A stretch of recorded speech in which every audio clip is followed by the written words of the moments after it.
to another week of Asylum Youth Online. We are in week 4 of the Why I Believe series.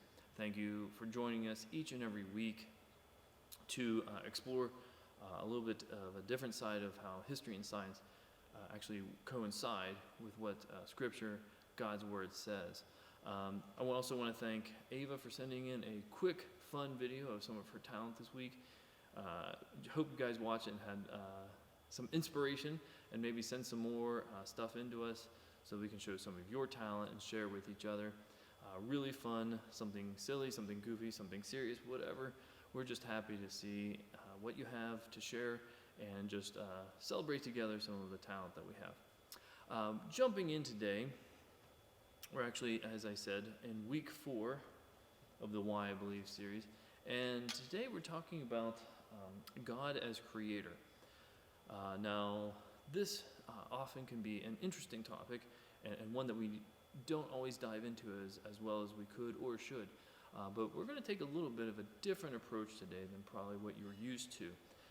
As I pointed out in the last couple weeks, we have used a lot of history, a lot of logical arguments to show why history and even science points to the truth of the Bible. And one of the reasons I say that, and it's very important that we distinguish, is that when we say history or science, that we are using it in the proper term and not using conjecture or some sort of presupposed idea that we bring along with ourselves. We're actually looking at true science, true history in light of how it was actually written and what it really points to.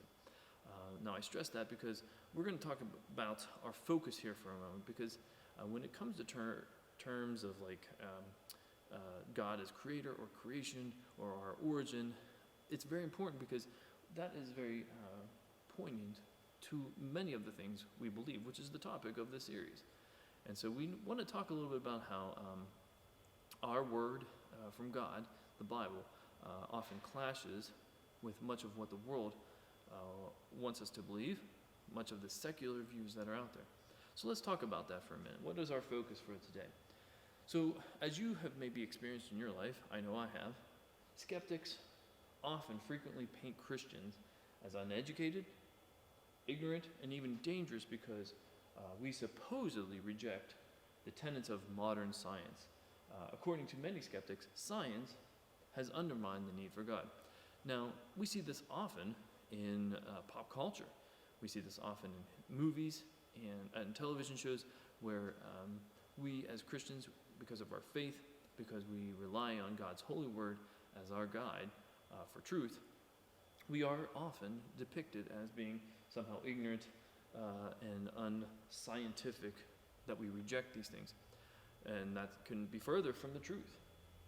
The contrary is that science gives us a great reason to believe that there is a God who created the universe. In fact, we're going to point out in just a very small way today, and hopefully you begin to explore a little more on your own, but we're going to explore a little bit of a small way how there are many things truly that point to God as creator. Not that just any creator, but that is the one true God. I'm going to throw a big word at you right now. It's called cosmology. Cosmology is the study of big things like the cosmos, the universe. And before we see how the cosmos points to the existence of God, let's scale things back a little bit. We're going to talk about something called logical syllogism. Yes, say that 3 times fast. Logical syllogism, logical syllogism, logical syllogism. Okay, maybe it's a little easier than I thought.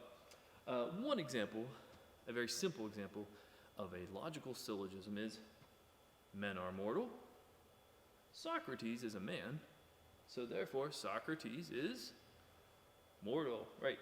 So that's a logical syllogism. And we're going from a big concept down to small right now. So as I said, pretty simple. If all men are mortal and Socrates is a man, then he must be mortal. So the conclusion, that's the end product, the conclusion has to necessarily follow the premises. Let me say that again. That's why it's underlined. The conclusion necessarily follows from the premises.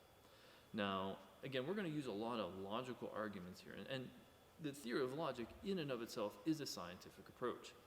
So think about these things as not just argumentative when you come up against someone who really wants to argue creation, evolution, anti-science, all these things.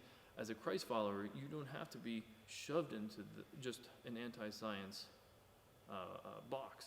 In fact, logic, using real logic, will actually show that we are more accustomed to being scientific in our approach about God.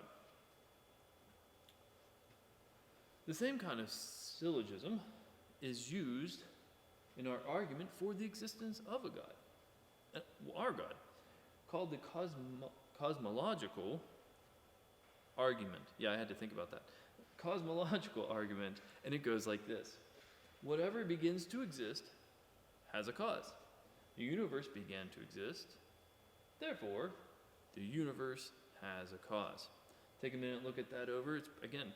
It's simple, but rather powerful. See? Let's talk about both premises of the argument and see if the conclusion logically follows. Let's take a look back at that real quick again. Whatever begins to exist has a cause. The universe began to exist. And the conclusion we come up with because of those two things, those two premises, therefore the universe has a cause. So whatever begins to exist has a cause. Let's talk about that for a moment. This is where it's going to get a little deep here, so please, if you have any questions about this video, comment below that or email me and we can text and talk about it, or maybe we can put something out as an email as part of the discussion. Whatever works best for you, because we want to answer these questions. And this is a very deep subject. This is why we are taking a more scientific approach, a more historical approach to a lot of this series, because we want to highlight how these things, science, history, truly depict and show God's existence, His Word, as being accurate and true. So as we dive in, please take notes, make any questions, write them down and send them in to us. All right, so things don't just come into existence uncaused. They have to have a reason. If they do, why don't we observe things happening all the time? For example, why doesn't a new car just magically, or in this case, suddenly, appear in my driveway? Would be nice, right? Or even better, why doesn't money just suddenly appear or just develop into my wallet, right? Doesn't happen. We would be observing these things all the time if this were true. There has to be a cause. There was a cause, and effects always have a cause. That's how the universe works. That's probably one of the very building blocks you probably started with in a science class at a younger age, is that there's a cause and effect, or effect and a cause, right? So it's how science is possible. So again, this is strictly using the terms of science in terms of proving not only the Bible, but God's very existence. It certainly makes sense to believe in the first premises then, right? So, whatever begins to exist has a cause. We've proven that logically because things, whatever they are, whether it's a car or money, just don't simply appear out of nothing. And we know that because we don't see it happening in front of us constantly all the time. So logically, our first premises is right. So let's talk about the second one. The universe began to exist. According to modern cosmology, the universe has not been here forever, but came into existence at some time in the past. Now, we're not here to talk about the age of the universe. I know there's different schools of thought on that. I know where I land on it. Maybe you have some thoughts too. That's not our focus here today. Our focus really is to just, on a simple level, establish that the universe did have a beginning. And therefore, there is good reason to think that this is true from not only science standpoint, but even a philosophical one. So let's talk about the scientific argument, or one of them, because there are many, let's look at something that you can research on your own, and I highly advise you and encourage you to do that. We see a lot of this argument in circles for not only creation, but again, just from a biblical standpoint. So again, the scientific argument we're going to look at for our second premises is that the universe began to exist, right? Is that the second law of thermodynamics. So this second law of thermodynamics, this is, and all are agreed, that this is an irrefutable law.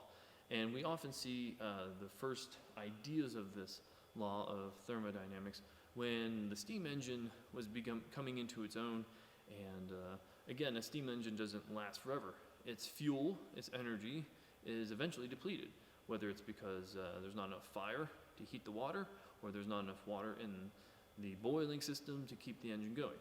Again, this is where it's seen and acted out and measured. Again, this is an irrefutable law that no one has taken on to try and say it's untrue.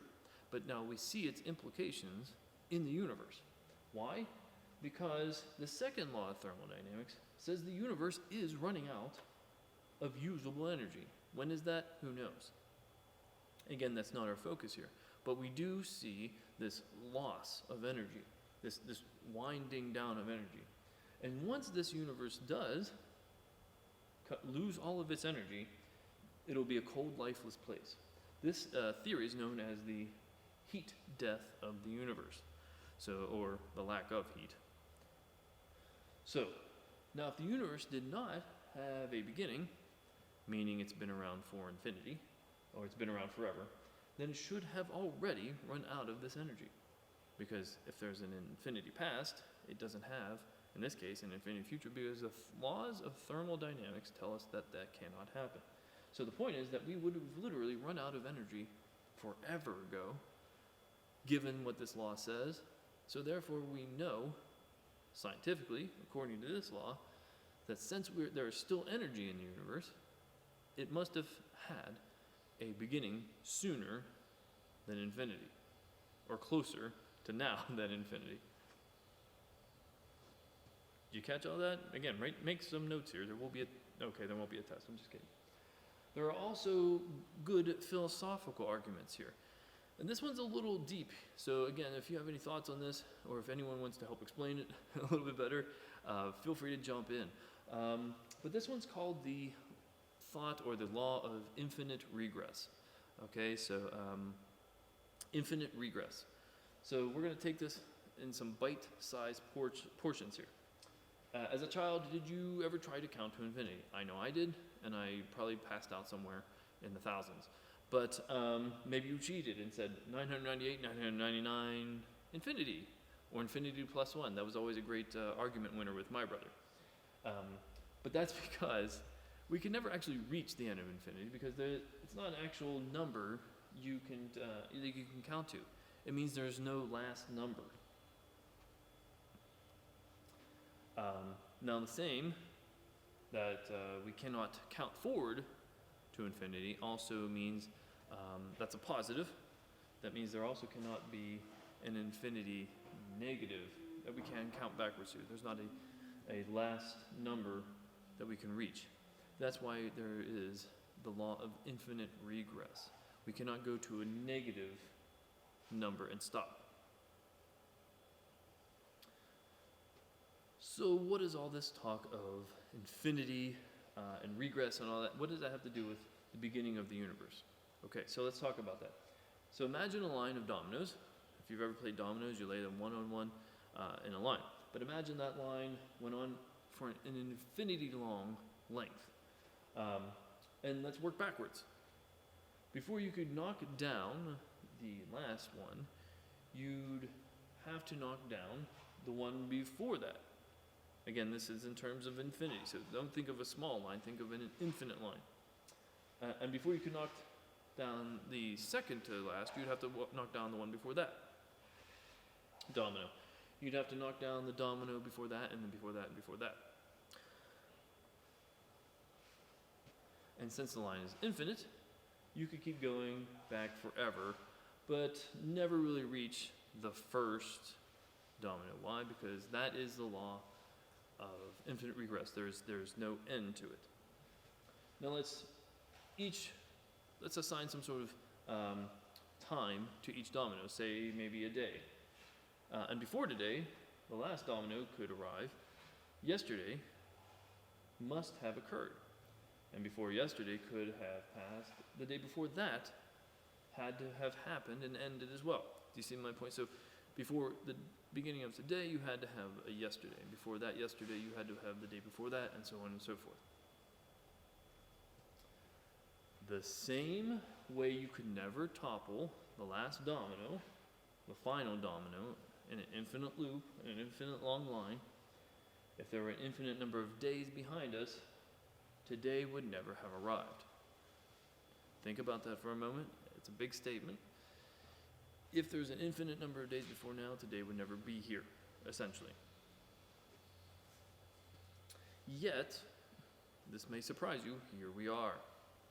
Therefore, there must have been a first moment of time, an original domino to be pushed over and set the rest in motion.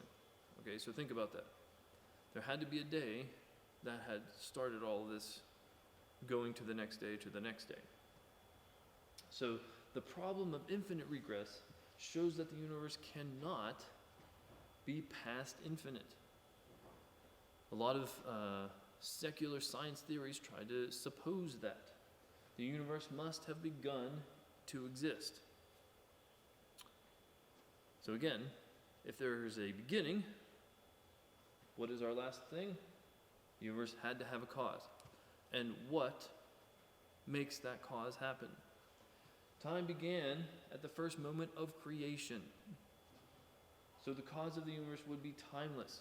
So whatever is the cause of creation is beyond time, because time began at the first moment of creation, when all things began to spin, when planets began to spin, when planets began to revolve around our sun, for example.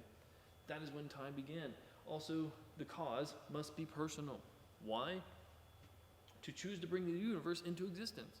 There was a choice there to make that happen. And here's the remarkable conclusion. This cause is extremely powerful to create a whole universe, super smart to plan even to the smallest of detail, immaterial, so it isn't made of the same stuff that you and I are, timeless and personal. I don't know about you, but that sounds a lot like God to me. Right? Everything that begins to exist needs to have a cause for its existence, and the best explanation, the most logical explanation, is for the beginning of the universe is with God. There's a law that most people call, or this theory that is called Occam's razor, which basically says the simplest explanation is always the right one. So in this case, if there's such a massive amount of information that shows there is a God, then there must be a God. We see this simply put and eloquently put in Genesis 1:1. In the beginning, God created. After all, if there is a beginning to the universe, there must be a beginner. So let's talk about fine-tuning. I don't know if you ever worked on an engine, you want to get everything just right. The timing of your cylinders, make sure your timing belt is operating right, and you fine-tune your car so it's working to its best optimal performance. You could make settings on your television to, again, fine-tune the picture. And there's a lot of other examples we can think of that I'm maybe not presenting, but you get the idea that things have to be just right. If you have ever cooked, you know some things just have to be cooked to the proper temperature, otherwise it's unhealthy or dangerous. So the point is that we live in a world that's fine-tuned. We live in a universe that's fine-tuned. Let's look at one small example of that. In the 20th century, scientists discovered the existence of multiple physical laws, physics by the way, that must each be just right for the existence of the universe. Maybe you've heard different parts of this, like if the Earth were tilted any more on its axis when it faces the sun, any more degree, more or less, would not support life on this Earth. That's one view of fine-tuning. We're going to talk about another here. These laws are written as mathematical equations, and there are certain values to each equation. Basically, this comes down to this idea that there are constants. There's something that's again, irrefutable, mathematically speaking.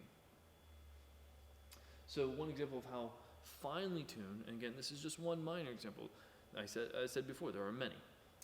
Finely tuned our world or galaxy, or even universe is, we were all familiar with gravity. If you're not, take a jump up and see if you keep floating. If you've landed, you're now familiar with gravity.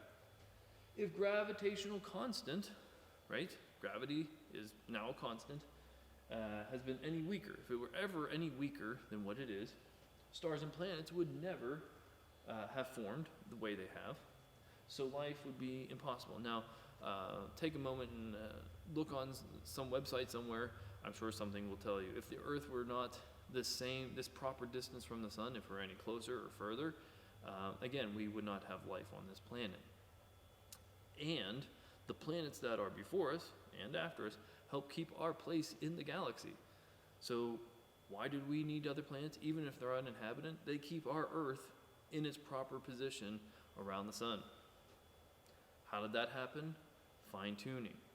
Another example, if the gravitational constant were slightly stronger, the entire universe would have collapsed in on itself. And the gravitational constant is just one, as I said, of the many constants that perfectly align to allow life in the universe. So what does that mean for us? The best explanation for this fine-tuning of our universe is that there is a God who designed this universe perfectly for you and I to exist in. Let's look at some scripture. Psalm 8, 3-4. When I look at the heavens, your heavens, the work of your fingers, the moon and the stars, which you have set in place. Again, this is descriptive of what God has actually done in creation and for us. What is man that you are mindful of him? And the Son of Man that you care for him. So God did all these things because he does care, because he wants life to exist here, because he is personal. Another Psalm, 139:14. I praise you because I am fearfully and wonderfully made. Your works are wonderful, and I know that full well. So again, God is a caring God, a loving God, so much so that he wanted a relationship with us. So he created everything that could possibly give us life on this planet so that we might grow and be made in his image and grow to be in relation with him. So you are not, again, let me repeat that, you and I are not some sort of grand cosmic accident, the result of some sort of blind evolutionary process. No, there is design. God designed us with the universe in mind. There is a plan, and he created us with great care. Think about even to our microscopic level, we would not begin to function. Our skin, our organs could not function if God did not plan with the most smallest of detail. Which means, inevitably and purposely, your life has value and purpose. You were created with purpose. You were designed with purpose. And we together, as a community of believers, have purpose. I hope this has been informative to you today. Again, we've only scratched the surface on much of this. And again, some of the stuff that you've read about, that we showed you, I pray that if you're interested in it, dive a little bit further. If you want some resources on where to dive a little bit further, please let me know. Contact me through email or call the church or whatever, and just let's begin to have a dialogue a little bit more about this. I hope this has been a blessing to you today, and I hope you all continue to stay safe, and I also pray that at some point here in the not-so-distant future, we can gather together once again. Have a good evening or day, whichever you're watching this for, and we'll talk to you later. Bye.